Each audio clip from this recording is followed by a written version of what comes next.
lagi dengan saya, Agnes Silvia. Di sini saya akan melanjutkan yang telah dibaca oleh saya, yaitu buku yang berjudul Seni Bijak Berbicara. Di sini saya akan melanjutkan poin yang keempat, yaitu kebutuhan atau keinginan. Dalam buku ini menceritakan bahwa belajar dan bekerja secara daring menjadi sebuah kebutuhan di masa pandemi ini. Smartphone digunakan hampir oleh seluruh masyarakat, mengisinya dengan aplikasi media sosial sebagai upaya untuk terhubung dengan orang lain.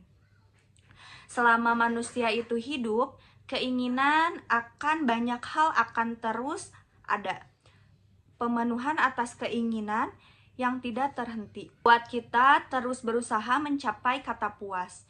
Namun semakin rasa ingin ini dipenuhi, akan bermunculan keinginan yang lain. Bukan hanya soal materi, keinginan untuk terus berbicara dan memberikan komentar pada orang lain pun makin meningkat. Menjadi sebuah kebiasaan, bibir tidak bisa diam melihat ada teman yang belum menerima komentar. Label lambe turah menjadi kebanggaan. Astagfirullahalazim. Media sosial saat ini menjadi sesuatu yang dibutuhkan. Banyak aplikasi yang bermunculan untuk mendukung perkembangan teknologi. Penggunaan data internet untuk wilayah Indonesia pada Januari 2021 meningkat tajam, menembus angka 20.026 juta orang dengan rata-rata penggunaan 8 jam per hari dan 3,5 jam untuk media sosial. Durasi yang cukup lama untuk sekedar menyibukkan jempol sambil menatap gadget. Jika ditukar dengan kegiatan lain seperti membaca buku, menulis, berkebun, berolahraga, atau kegiatan lain bersama teman-teman dan keluarga, tentunya akan lebih membawa manfaat. Selain rasa bahagia bisa bertemu orang-orang yang kita sayangi, juga membuat tubuh lebih sehat karena banyak bergerak. Boleh saja menggunakan waktu untuk saling menyapa dengan teman atau kerabat jauh melalui sosmed, tetapi bukan berarti terlalu lama menatap layar yang mengeluarkan radiasi berbahaya untuk mata dan otak. Maka perlu adanya pembatasan atas sebuah kebutuhan atau keinginan menggunakan jaringan internet guna bersosialisasi atau menambah wawasan. Sekolah dan bekerja yang membutuhkan kehadiran kita di depan layar komputer atau ponsel sudah mewakili betapa capainya mata dan tubuh untuk bertahan dalam posisi duduk sambil sesering mungkin mengerjapkan mata. Oleh karena itu, di luar kebutuhan akan aktivitas tersebut, sebaiknya digunakan untuk melakukan suatu hal yang menuntut gerak tubuh.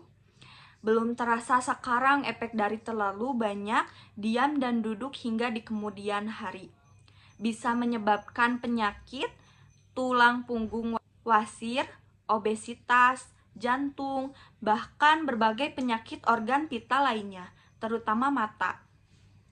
Memang tidak mudah mengalihkan kebiasaan yang sudah lama dilakukan. Akan tetapi jika kita mengutamakan kesehatan, akan menjadi mudah melakukannya. Memberi contoh pada anak-anak adalah lebih baik daripada hanya melarang melakukan sebuah kegiatan. Ketika kita atau anak mulai ingin berlama-lama menggunakan ponsel, segera alihkan perhatian pada keadaan terdekat di sekitar. Misalnya di pojok ruangannya ternyata mainan berserakan, maka ajak anak untuk segera merapihkan dan mengembalikan ke tempat semula. Beralih lagi ke ruangan lain, tampak meja belajar dengan buku bertumpuk tidak beraturan, langsung saja anak merapikannya. Menata buku sesuai jenis, apakah itu buku bacaan atau buku tulis. Contoh sederhana ini bisa kita kembangkan untuk aktivitas lainnya. Keinginan manusia tidak terbatas, namun kita tentunya harus bisa mengendalikan diri. belajar menentukan mana yang lebih penting, termasuk memilah antara kebutuhan atau keinginan. Butuh sesuatu adalah ketika kita sedang beraktivitas, tetapi sarana paling sederhana pun tidak dimiliki. Sedangkan rasa ingin hadir saat kita sudah memiliki alat atau barang sederhana, tapi masih membeli lagi dengan tujuan bisa dipakai secara berganti-ganti. Bahkan pembelian atau pengadaannya tidak cukup sekali 2 kali.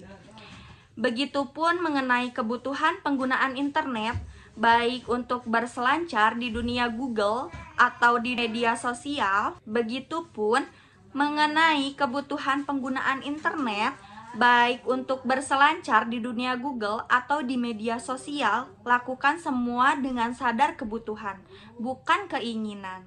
Diana Kay Said, mendahulukan kebutuhan membuat manusia menjadi pengamat yang baik.